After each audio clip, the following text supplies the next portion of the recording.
Èèyàn lé ẹ káàbọ̀ sí Mashola Gist TV. Ṣé àlàáfíà ni ẹwà gbogbo lè ń kọ́? Bí a ṣe gbọ́ o, wọ́n ní kábíyèsí, wọ́n ní wọ́n ra ilé fún Queen Naomi ní Dubai. Ibi tí wọ́n ra ilé yẹn sí, wọ́n ní ó ń jẹ́ Gùmẹ́rà ní Dubai. Wọ́n ní àwọn ilé tó dẹ̀ wà ń bẹ̀, wọ́n ní wọ́n. Ṣùgbọ́n bí a ṣe wá ń gbọ́, wọ́n ní Queen Naomi ní àwọn ò fẹ́ ilé o. Wípé àwọn ò mind káwọn lọ máa sun orí àtàn ju kí àwọn gba ilé lọ́wọ́ kábíyèsí lọ. Wípé nítorí ilé kọ́ ni priority wọn ní ìsìn. Wípé ilé kọ́ ni priority àwọn. Ẹ jẹ́ ká jọ wọ inú gist tèmi. Tó bá jẹ́ ìgbà àkọ́kọ́ ní ìtẹ́ ẹ̀ ń darapọ̀ mọ́ channel mi, èmi ọmọ yín Mashola. Mo kí yín káàbọ̀ sí Mashola Gist TV. Ṣé àlàáfíà ni ẹwà gbogbo lè ń kọ́? Orúkọ mi kò yí padà o. A máa ń sọ̀rọ̀ nípa celebrity gist, royal gist, politics àti gbogbo nǹkan tó ń ṣẹlẹ̀ ní agbègbè orílẹ̀ bàbá wa ní ilẹ̀ Nàìjíríà. Ẹ̀yin èèyàn lè tẹ́ bá ti subscribe o, so that a bá ti post any gist ẹ máa rí. Òkè ni ọlá yín á máa lọ, ọlá yín ò ní lọ ìsàlẹ̀ láíláí. Ẹ̀yin èèyàn lè à ń ṣe advert ní orí channel yìí nítorí pé a kàn fẹ́ máa polówó ọjà. Tẹ́ bá ní ọjà tẹ́ fẹ́ polówó, ẹ kàn sí wa ní masholagistv@gmail.com. À ń sọ Yorùbá nítorí pé a fẹ́ gbàgbé àṣà àti èdè wa dẹ̀ tún sọ fún àǹfààní àwọn tí wọ́n gbọ́ Gẹ̀ẹ́sì. Ẹ̀yin èèyàn lè tẹ́ bá ti subscribe o.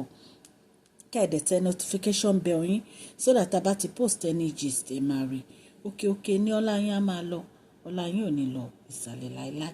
Ẹ̀yin èèyàn lè á sọ nínú gist àná, tẹ́ bá ń follow gist mi wípé kábíyèsí ní pé àwọn fẹ́ gbé private jet fún Queen Naomi láti fi lọ sí Dubai fún vacation nítorí pé Queen Naomi ní àwọn fẹ́ lọ rest brain àwọn.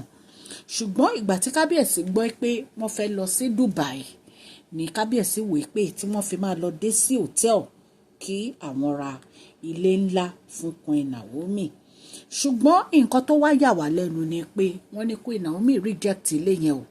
Wọ́n ní ìgbà tí kábíyèsí bá wọn sọ̀rọ̀ pé kábíyèsí ní tí wọ́n bá ti dé Dubai pé wọ́n kàn máa lọ sign paper ilé yẹn pé private jet dẹ̀ máa gbé wọn lọ. Wọ́n ní Queen Naomi ní àwọn ò ní ìdílé tí kábíyèsí fẹ́ rà fáwọn pé ọ̀rọ̀ ilé kọ́ làwọn need. Ipa àwọn ò dẹ̀ need private jet lọ́dọ̀ kábíyèsí pé nǹkan táwọn need ò ní pé àwọn fẹ́ ọkọ àwọn padà. Wọ́n ní nǹkan tí Queen Naomi sọ nìyẹn. Ipe àwọn ò ní ìdílé kankan lọ́wọ́ kábíyèsí. Ẹ̀yin náà mọ̀ pé Queen Naomi ò ń ṣe tó yẹ pé ó wà kókó mógún kábíyèsí. Wọ́n ní tẹ́lọ́rùn, wọ́n ń ṣọmọ ojú ọ̀rọ̀ lárí. Wọ́n láwọn ò ní ìdílé kankan lọ́wọ́ kábíyèsí o, ipa àwọn ò fẹ́ lé o. Wọ́n ní ọkọ àwọn làwọn fẹ́. Queen Naomi ní àwọn ò fowó kábíyèsí wípé kábíyèsí ò lè ra wọn pẹ̀lú owó. Wọ́n ní kábíyèsí ò lè ra wọn pẹ̀lú owó pé nǹkan tí àwọn fẹ́ ò ní kí àwọn máa rí ọkọ àwọn bí àwọn ṣe ń rí ọkọ àwọn. Wípé kí kábíyèsí má fi òpin torí owó ni àwọn fi fẹ́ àwọn. Wípé àwọn ò mind kí àwọn fi gbogbo nǹkan tí kábíyèsí fún àwọn sílẹ̀ káwọn lọ máa sùn ta lórí títì pẹ̀lú ọmọ àwọn. Yín ò tiẹ̀ ní ṣẹlẹ̀ sí yín Queen Naomi.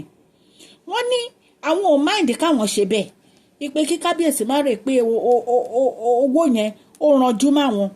Wọ́n láwọn ń ṣọmọ ojú ọ̀rọ̀ lárí o.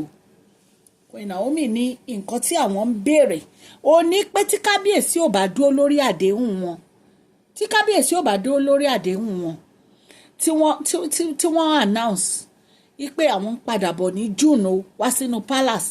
Wọ́n ní àwọn máa divorce kábíyèsí, àwọn á dẹ̀ lọ fẹ́ ọkọ mi, àwọn á dẹ̀ bẹ̀rẹ̀ ìgbésí ayé àwọn níbẹ̀. Wọ́n láwọn á dẹ̀ bẹ̀rẹ̀ ìgbésí ayé àwọn níbẹ̀. Wọ́n ní so kí kábíyèsí má disturb àwọn rárá. Kọ́ má fi owó threaten àwọn, kọ́ dẹ̀ má fi owó disturb àwọn rárá. Ẹ̀yin èèyàn lè kìí ṣe nǹkan tó dà o. Kìí ṣe nǹkan tó kìí ṣe nǹkan kékeré rárá. Ṣó ti yé yín?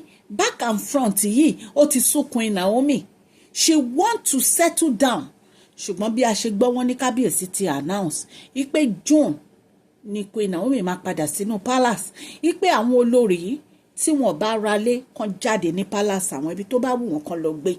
Àwọn tó ralé kan move lọ sílé wọn. Kan tá a gbọ́ ni kábíyèsí ní kí àwọn olórí move lọ sí ilé wọn. Ìjọba yarí o, wọ́n ní kí kábíyèsí kí wọ́n jẹ́ kí Queen Naomi padà wá sínú palace o wípé nítorí pé Queen Naomi ò ń ṣe èèyàn kan tó jẹ́ pé wọ́n kàn lè máa fi owó entice. Queen Naomi ní àwọn ò ní ìdánwò kábíyèsí o wípé ìfẹ́ tí àwọn jíjọ fi bẹ̀rẹ̀ ni àwọn fẹ́ padà pé kábíyèsí máa entice àwọn pẹ̀lú owó. Gist tá a mú wá fún yín ni etí tẹ fi ń gbọ́ mi ò ní di ọwọ́ tẹ fi ń tẹ subscribe like oníkan ìsàlẹ̀ àpò ní àṣẹ Ọlọ́run òkè òkè ní ọlá yín á máa lọ. Please share this video, like and subscribe. God bless you all.